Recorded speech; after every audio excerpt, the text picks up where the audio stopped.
بسم اللہ الرحمن الرحیم گریڈ 9 السلام علیکم۔ آپ کا اردو کا سبق نمبر 4 ہے آرام و سکون۔ یہ ڈرامہ ہے اور اس کو تحریر کس نے کی ہے؟ امتیاز علی تاج نے۔ کوسچن نمبر 1 ہے آپ کا، اپنے حافظے سے تسلسل کے ساتھ درج شدہ عبارت اہم نکات میں لکھیں۔ میں نے اس کو تحریر کیا ہے، آپ دیکھ لیں۔ میرے پاس کچھ اسٹوڈنٹس بھی آتے ہیں تو میں ان کو ہیلپ کرتی ہوں۔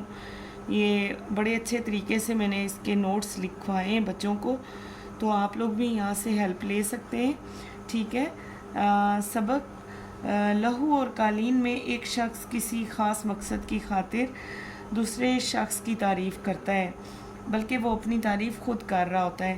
یہ پوائنٹس میں نے بریفنگ کی ہے، پوائنٹ 1 2 3، یا آپ اس میں اس کوسچن کے ساتھ ایڈ کر سکتے ہیں۔ ڈرامے میں تجمل اختر کو کیوں نواز رہا تھا؟ ڈرامے میں تجمل اختر کو اس لیے نواز رہا تھا کہ اصل محنت اختر نے کی تھی اور وہ سوسائٹی کو بتانا چاہتا تھا کہ یہ سارے کام محض میری سرپرستی کا نتیجہ ہیں۔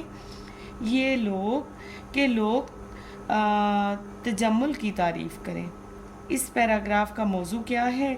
کسی کے ہنر کو اپنی ذات کے ساتھ منسلک یا منسوب نہیں کیا جا سکتا۔ وہ کہتے ہیں نا کہ ظاہری بات ہے، جو ایفرٹ کرتا ہے یا محنت کرتا ہے اس کا صلہ یا اس کا اعزاز بھی اسی کو ملنا چاہیے، جس کا کام اسی کو ساجے۔ خلوص نیت، ٹھیک ہے، اس کا 2 ٹاپکس ہیں۔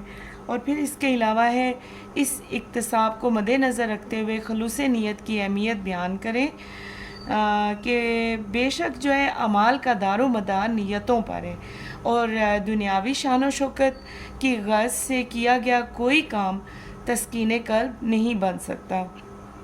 جواب آپ اس کا تحریر کریں گے۔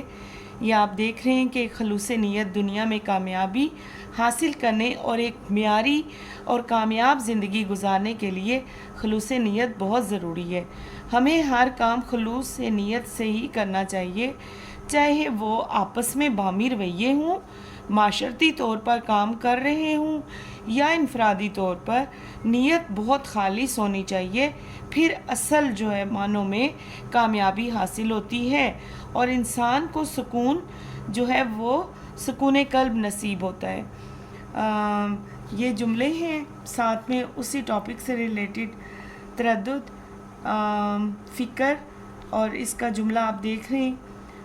تقویت طاقت کو کہا جاتا ہے، مطلق بالکل، اور شور و غل شور کرنا، مقوی قوت کو کہتے ہیں، طاقت کو معائنہ کرنا، چیک اپ کرانا۔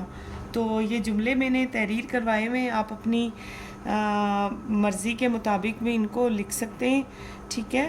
بہت شکریہ بیٹا، اپنا خیال رکھیں، اپنی دعاؤں میں یاد رکھیں، میرا چینل سبسکرائب کریں، اور یہ اپنے باقی فرینڈس کو بھی شیئر کر دیں تاکہ دوسرے بچوں کا بھی بھلا ہو سکے۔ اللہ حافظ۔